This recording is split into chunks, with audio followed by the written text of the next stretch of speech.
Bonjour à toutes et à tous, c'est un plaisir de vous retrouver en ce dimanche matin, toujours sur TV Boulangerie au sein du salon du Syrah à Lyon. Ce matin, pour bien commencer notre journée, j'ai le plaisir d'être avec Dominique Enract, le président de la Confédération nationale de la boulangerie et pâtisserie française. Bonjour Dominique. Bonjour Fanny. Alors, on va parler, Dominique, ce matin d'un sujet extrêmement important, un produit bien connu de la part des Français, emblématique, un savoir-faire unique. Je veux bien entendu parler de la baguette de pain. C'est une baguette que la Confédération veut valoriser en inscrivant les savoir-faire artisanaux et la culture de la baguette de pain au patrimoine culturel immatériel de l'UNESCO. C'est un dossier qui a été choisi par la France et sur lequel vous travaillez déjà depuis 4 ans. J'aimerais, pour qu'on rappelle un petit peu comment ça s'est déroulé, que l'on parle de la genèse de ce projet. Tout à fait. Alors on sait que la baguette est vraiment un produit typiquement français, et déjà, voire même qui est né à Paris il y a une centaine d'années. Alors ce produit est vraiment le produit emblématique des Français. On sait que le 95% des gens en mangent. On sait aussi que ça représente 70% du chiffre d'affaires d'une boulangerie. Donc on a voulu, par rapport à ce produit, par cette industrialisation, cette mondialisation, que ce savoir-faire de la baguette, la véritable baguette, puisse ne pas disparaître, puisque ça peut être une érosion sur les ans. Donc on a décidé d'entamer un dossier pour classer déjà ce savoir-faire artisanal et la culture de la baguette de pain. C'est-à-dire, c'est le process qui fait comment on fabrique cette fermentation, ce pétrissage lent, cette cuisson, ce façonnage à la main. Et ensuite, toute la culture de la baguette de pain, c'est-à-dire le fait d'aller chercher sa baguette tous les jours, le fait qu'elle soit présente dans le sandwich, le jambon beurre par exemple, où on a l'indice du jambon beurre, le fait que ça soit présent sur toutes les tables, le fait qu'on voit les gens typiquement l'avoir sous la main, le fait qu'on donne la première course à faire à un enfant. Donc c'est toute cette culture de la baguette de pain. Et on part bien sûr, d'un dossier immatériel. Est-ce que vous pouvez nous rappeler justement les critères d'inscription pour ce dossier ? Alors tout à fait. Les critères d'inscription, c'est on doit d'abord préparer un dossier. C'est très précis, ce qu'on a commencé il y a 4 ans. Donc un dossier qui représente déjà, on détermine les communautés, ce qu'on fait, comment ça se positionne, qui la mange, qui fait, etc. Surtout quand on parle de culture de la baguette de pain. Donc là, on avait un dossier complet. Ensuite, on a fait un film de 10 minutes qui représente en fait la baguette, voilà, qui la fait, qui la mange, les professeurs, etc. Enfin, ce film va pouvoir partir dans le monde entier pour expliquer ce qu'est la baguette, ce qu'elle représente et qui la mange. Parfait. Alors, forcément, ça doit être représentatif des habitudes et des coutumes des habitants. C'est vrai, la baguette, elle est bien, vous l'avez bien expliqué, dans l'ADN de notre pays. Est-ce qu'on la trouve tout au long de la journée, du coup, notre baguette, chez nous ? Tout à fait. La baguette, c'est pour ça que c'est vraiment très présent. C'est au petit déjeuner en tartine, c'est le midi sur les tables, dans les cantines, le soir au dîner, même dans les restaurants les plus luxueux. Ça peut être aussi le bout de pain que prend un jeune pour aller à la cantine pour pas avoir faim l'après-midi. On l'a vraiment, c'est un pain qui va partout et toute la journée. Et ensuite, une chose importante aussi, c'est dans les restaurants, et notamment dans les restaurants en France, un produit qui est gratuit.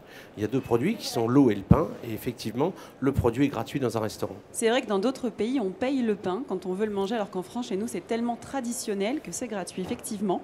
Est-ce que la boulangerie, on pourrait parler, alors là, je vais aller loin, mais c'est la vérité, d'un lieu de vie à part entière ? Tout à fait, c'est vraiment un lieu de vie et quelque chose qui est très important, notamment quand on a commencé à inscrire ce dossier au niveau du national pour partir à l'international. Le ministère de la Culture nous avait dit, écoutez, vous parlez des savoir-faire artisanaux, c'est-à-dire, mais surtout de la culture de la baguette de pain, c'est-à-dire ce lien social qui est très important. Et on s'aperçoit qu'on en a dans les boulangeries, que ce soit dans les grosses villes, dans les centres-villes ou même dans les villages. Eric Emmanuel Schmitt nous disait, c'est vrai qu'un village sans boulangerie, c'est un village moribond. C'est là où les gens se voient en sortant de la messe, c'est là où ils se voient le midi, au sandwich, au déjeuner, etc. Et c'est vraiment, ça met un lieu de vie, ça met aussi du travail avec les apprentis, avec le contact avec les agriculteurs. C'est vraiment quelque chose de central, un véritable lieu de vie.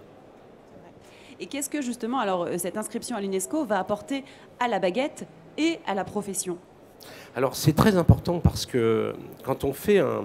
Il y a deux choses. La première chose déjà, là où on va partir à l'international, puisque là ça a été accepté par la France, donc maintenant on va faire tous les pays. Ce qui est important, c'est que tout le monde en France, enfin déjà dans notre pays, les journalistes, les profs, les politiques, les consommateurs, tout le monde sache que la baguette, c'est vraiment un patrimoine et c'est vraiment un savoir-faire qu'il faut absolument conserver. Un savoir-faire parce que c'est du blé, un quart de la France est planté en blé, de la farine, du pain, enfin c'est toute une filière qui suit. Donc la deuxième chose, c'est qu'il faut qu'on ait au niveau de l'international, ça va être quelque chose qui va faire rayonner la France. Vous savez, la France est connue pour le vin, la France est connue pour le luxe, pour beaucoup de choses comme ça, et aussi pour la baguette. Et là, avec ces films qu'on a envoyés à l'international, il faut que le monde entier sache qu'on a un savoir-faire, qu'on a quelque chose. Voir aussi que les gens viennent en France pour faire la route des pains comme on fait la route des vins. Ah oui, ils vont découvrir les boulangeries, les spécialités, et c'est toujours dans un esprit culturel et de sauvegarde. Et une troisième chose aussi, ce qui est important, c'est que si on donne de la valeur au métier, de la valeur au savoir-faire, je pense qu'il y a beaucoup de jeunes, encore plus de jeunes, qui vont venir faire notre métier et pérenniser le métier. On va en reparler dans d'autres émissions, justement, des jeunes, de l'apprentissage, etc. C'est vrai que c'est un sujet super important. Vous le disiez aussi, à l'international, il faut parler de la baguette de pain, il faut valoriser ce savoir-faire. Mais quand on représente finalement un Français, on le représente beaucoup avec un béret et une baguette sous le bras. Donc c'est vrai qu'à l'international, on est déjà connus comme des mangeurs de pain, si je puis dire. Oui, on s'aperçoit que sur l'international, on parle par exemple des gens quelquefois ne connaissent pas le nom d'un politique, mais connaissent la baguette. Donc c'est quand même quelque chose. Ou le croissant, alors le béret, le fromage, etc. Bon. Le vin. Mais oui, vous savez, entre connaître, entendre parler et comprendre les savoir-faire, l'importance d'une filière, c'est là quand vous inscrivez à l'UNESCO, c'est vraiment d'arriver à faire savoir ce que c'est. La sauvegarde et aussi des échanges culturels entre tous ces pains qu'on peut trouver, le pain de Turquie qui est déjà inscrit, enfin différentes choses. Oui. Ça donne une dimension beaucoup plus culturelle. Bien sûr. Alors les médias ont déjà pas mal relayé tout de même ce sujet. Comment vous expliquez l'engouement au travers de ce dossier et de cette future inscription de la baguette à l'UNESCO ? Bah écoutez, ça a été une surprise parce que quand on a commencé ce dossier, en fait, on a eu un accueil par la presse. Il y a une espèce d'engouement pour cette baguette parce que les gens l'adorent. On sait que la boulangerie est le commerce préféré des Français, mais le pain est vraiment quelque chose de précieux, de profond. Et quand on a parlé de cette baguette à l'UNESCO, certains parlaient déjà d'évidence, d'autres disaient que ça s'était fait depuis longtemps. Donc il y a vraiment une grosse attache. On a fait un sondage sur lequel 9 Français sur 10 souhaitaient voir cette baguette inscrite à l'UNESCO. Et quelles sont les prochaines étapes du coup de ce processus ? Écoutez, on a eu la première étape donc au niveau national, qui est le chemin obligé d'être sur la liste nationale, ce qui est déjà une fierté avec un logo du ministère de la Culture. Et là maintenant, donc, on vient d'être choisi par la France puisque c'est un dossier tous les 2 ans. Donc là, on part à l'international, on rencontre tous les pays. Vous savez que l'UNESCO est basé à Paris. Et donc là, la prochaine étape, c'est au mois d'octobre 2022, là où les ambassadeurs des pays vont voter pour savoir si effectivement on a inscrit au patrimoine culturel immatériel mondial de l'UNESCO. Et est-ce que vous êtes confiant du coup ? Alors, confiant, non, on est optimiste, on est déterminé, parce que vous savez, ça a été un dossier de toute la Confédération, un dossier avec lequel les parlementaires nous ont suivis, les consommateurs. On a quand même beaucoup œuvré en région, partout en France, dans les écoles, et on s'aperçoit que c'est vraiment le dénominateur commun. C'est un sujet transpartisan. Là, on a plus de la moitié du Sénat de l'Assemblée nationale qui nous a suivis sur des écritures.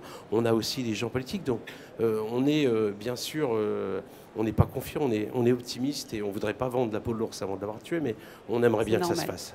On aimerait bien aussi que ça se fasse, nous en tout cas. Donc on vous soutient, on est optimiste avec vous. Merci beaucoup, Dominique. Je compte sur vous, merci. Avec grand plaisir. On sera avec vous aussi lors de cette seconde émission de dimanche à 11h30. Vous allez nous retrouver et on parlera de l'après-crise sanitaire, un vaste sujet, un sujet extrêmement important. Restez toujours connectés avec nous sur TV Boulangerie. À très vite.